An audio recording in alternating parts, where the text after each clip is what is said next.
En 30 años tenemos que olvidarnos de los coches de gasolina, diésel e híbridos. Bueno, yo primero creo que es absolutamente innecesario. ¿Hacer ese anuncio? Sí, hacer ese anuncio genera alarma. Nosotros somos un país que producimos muchos coches que exportamos. 85% de los coches que producimos los exportamos. Prácticamente solo algunos países del norte de Europa han hecho este tipo de anuncios y por tanto a mí me parece que generar esta situación de alarma en el entorno de 2 millones de trabajadores y trabajadoras de nuestro país que están trabajando en estos momentos en el coche es absolutamente innecesario. Cuando dices innecesario, quieres decir también irresponsable. Irresponsable, por supuesto. Y no es la primera vez, yo he sobremojado a la ministra en su momento cuando dijo que el diésel tenía los días contados, ya se lo advertimos. Se lo criticasteis porque eso tuvo incidencia en las ventas. Automáticamente claro, la gente dejó de comprar coches diésel. Aproximadamente el 50% o sea, se vende el 60% de los coches eran diésel, bajó al 30%. Por un anuncio, ¿eh? Efectivamente. Y ahora no sabemos muy bien este anuncio cuáles son las repercusiones que va a tener.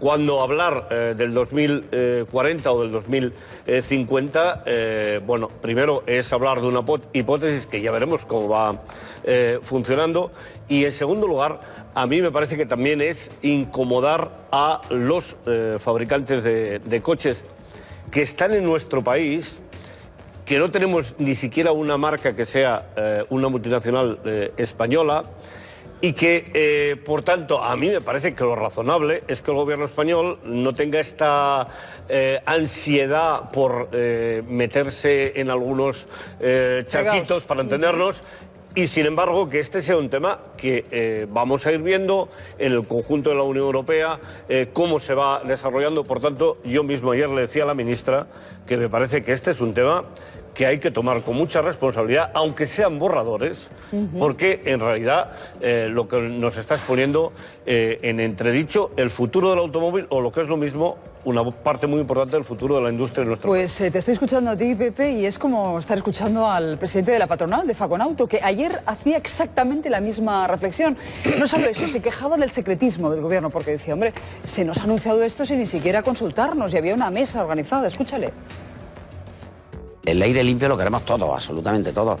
Lo que no compartimos en absoluto, que en un sector tan estratégico como es este, se tomen medidas unilaterales sin tener en cuenta a la industria, a la fabricación y sin tener en cuenta la venta.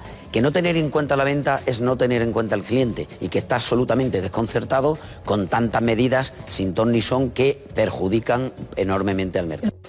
De las críticas que hacéis vosotros, que hace la patronal, bueno, el presidente del gobierno dice que hay que ser valiente. Presidente, ¿teme un frenazo en la venta de coches por la ley de cambio climático? Eso pregúnteselo a Merkel, que la tiene para el año 2030. Yo creo que no. Tenemos que ser valientes en todo lo que tiene que ver con el cambio climático. Y eso me lleva a esa pregunta, precisamente. ¿Qué ha hecho Merkel? ¿Qué ha hecho Alemania? Porque produce el doble de coches que nosotros y en 2030 ya dice que tendrá coches cero emisiones. Bueno, una cosa es decir que tienes como proyecto tener coches cero emisiones, y otra cosa es decir que en el proyecto de ley de transición climática o de cambio climático va a estar legalmente aprobado. Merkel, Alemania, por ejemplo, en todo el tema de las emisiones de CO2, ha mantenido una posición muy moderada en relación con la resolución de la propia Comisión Europea.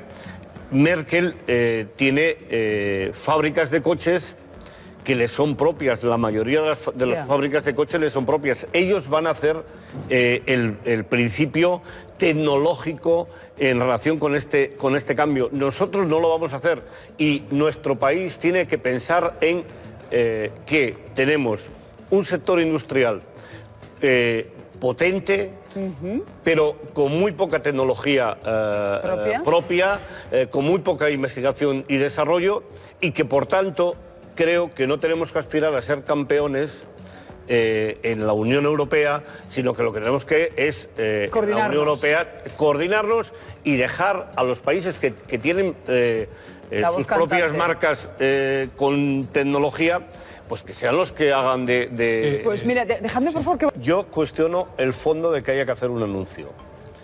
Hay que tomar medidas para ir en ese camino. Claro. Hace años que se tenían que haber tomado, todo hecho de paso, porque de esto llevamos hablando demasiado tiempo.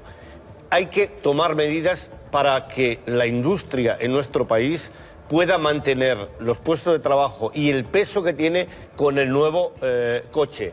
Y todo eso, en un país como el nuestro, no necesita un anuncio de estas características que en la Unión Europea nos va a perjudicar y que las multinacionales van a pensar, o sea, este país que produce lo que no compra, 85% que exportamos, y que además se hace campeón y mueve opiniones públicas. Por eso yo creo, sinceramente, que en el tema de la industria, que este gobierno tiene 5 ministerios con competencias, que le hemos dicho que queremos tener una interlocución única. Esta es la otra. Hay que trabajar. Pero hay quien se queja de que efectivamente la ministra de Transición Ecológica va por libre. Hay un dato que no habéis situado, que a mí también me parece que tiene una gran importancia, que es la energía.